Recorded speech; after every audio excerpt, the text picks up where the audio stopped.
Merle panics as walkers push on the rooftop door. Glenn, Rick, and the others arrive back at camp. Rick reunites with Lori and Carl.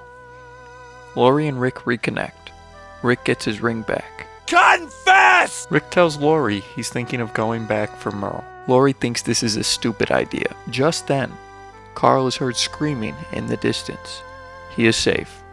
Rick, Glenn, Shane, Jim, Morales, and Dale find the source.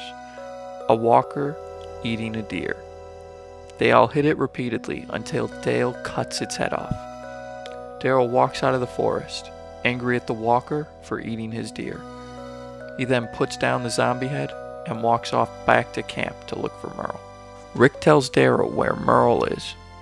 Daryl goes to attack Rick and Shane knocks him down. Daryl pulls a knife before Rick and Shane restrain him. Shane puts Daryl in a chokehold and Daryl calms down. T-Dog tells Daryl he dropped the key down the drain. Lori volunteers Rick to help Daryl go look for him. Rick says he's going. Shane is angry at Rick for this. Rick asks Glenn to come, and T-Dog volunteers himself. Shane tells Rick he's putting them all at risk.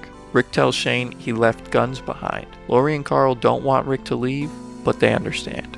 They head out in the truck. They park on the train tracks and walk into the city, agreeing to go for Merle first.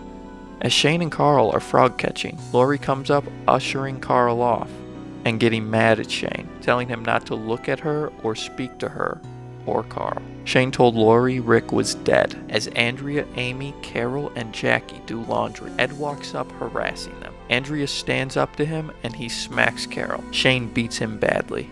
In the city, they get into the department store and make their way to the roof. Merle is gone. He cut off his hand to escape.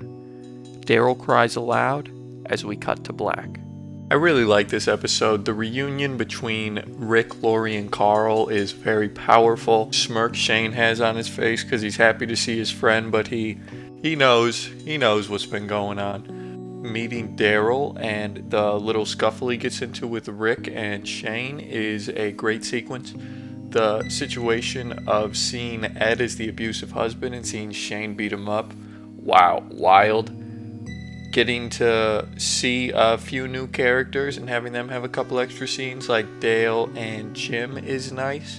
And at the end, Merle being gone and his hand just on the roof.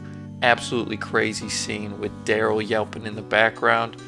Powerful stuff. It's an amazing episode for what it is. It's a lot of talking between characters and it's very good in that way for what it is. Not a lot of action in this episode, definitely more of a calm one, but we need episodes like this so that the high intensity ones have more weight. This is a phenomenal downtime episode. I give this episode a solid 9.5 out of 10. That is, tell it to the frogs.